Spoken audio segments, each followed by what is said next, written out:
Although he had an impressive list of accomplishments and film credits, you probably remember him as the first Darren from Bewitched. Today we are in Plainfield Cemetery in Kent County, Michigan, visiting the grave of famous actor Dick York.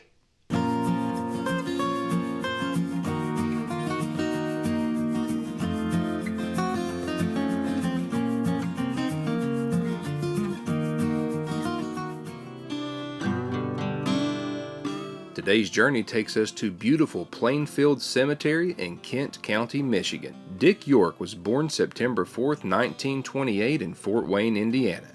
His parents were Betty and Bernard York. He grew up in Chicago and his career began at the young age of 15 when he was the star of a radio program entitled That Brewster Boy.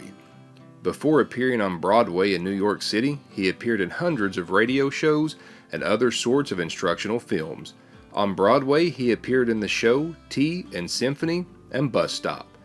He appeared in a movie entitled They Came to Cadora. It was during this film that he suffered an injury that would plague him the remainder of his life. Tearing muscles along the right side of his back, his injuries would not only derail his professional career, but also his personal life. The injury would not cause immediate harm to York's career, as he would appear in dozens of classic television shows such as The Alfred Hitchcock Hour, The Untouchables, Rawhide, Father Knows Best, and The Twilight Zone.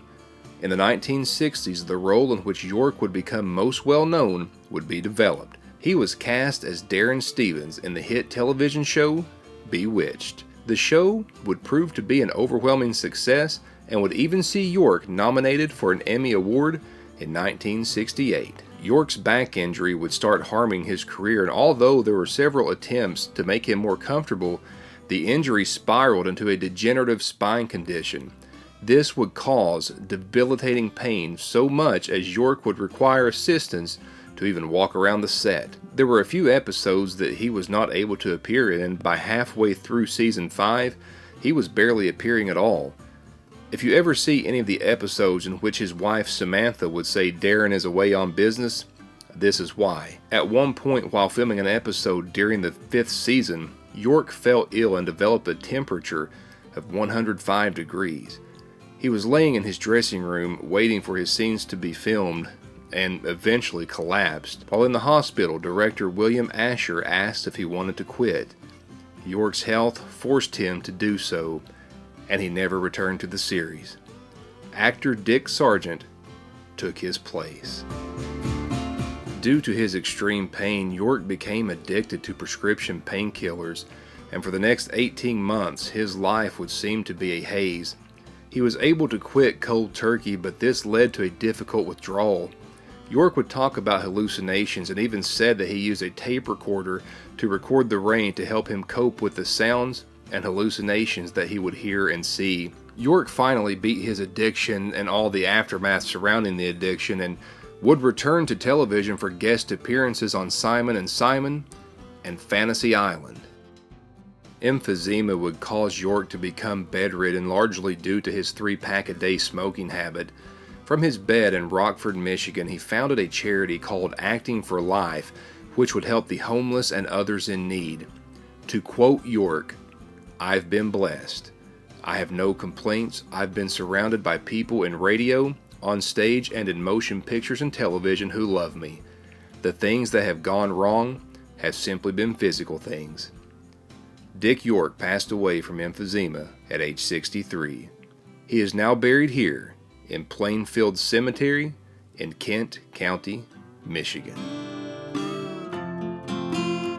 And you know, I have seen things like this in my travels before, and I think sometimes that when we're looking at a celebrity's life, or we watch a celebrity on TV, or whatever the case may be, their life gets romanticized to the point that it could be easy to say that, you know, this person has it made and have no worries, no problems, and really, you know, celebrities are people just like everyone else, and we all have our worries, we all have our problems.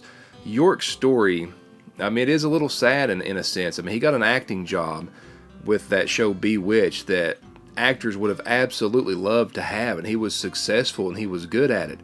But that debilitating injury that he had, that was no fault of his own, it was just an accident that happened, it really did plague his life, and it cut short things that would have been big things and already were in the process of being big things. So, York's story really kind of hit home with me, just a little bit about, just a man who suffered an injury and had his own misfortunes to deal with. But, one thing that I really liked about this story, and, he was bedridden, but from his bed, he started that charity that would help the homeless and others in need. So I'm so glad that this is a celebrity based on what I have seen that was really just a good guy, but had some bad luck. So I'm so glad to be able to pay my respects to Dick York today. He was a great actor. I remembered him obviously in Bewitched. That Twilight Zone episode or two that he was in was really great. I remember those. So glad to be visiting Dick York today. And Dick York, although he is definitely best known for Bewitched, he did have a lot of other accomplishments. I remember watching him on that one of the Twilight Zone episodes. That really sticks out to me. And whether you watch Bewitched during its first run or like me, you watched it in reruns, it is still a great part of the American fabric and entertainment. So glad to be able to visit the grave of Dick York here in Kent County, Michigan. I'm going to leave links in the description where you can find me. My videos are all 100% cemetery related. I'm going to be in a cemetery, talking about a cemetery, doing something with a cemetery, paying the respects to those that I visit. So I'm going to leave links in the description where you can find me, my social media, my merchandise. I do want to thank you all again for joining me. And once again, from Kent County, Michigan, I will see you again soon.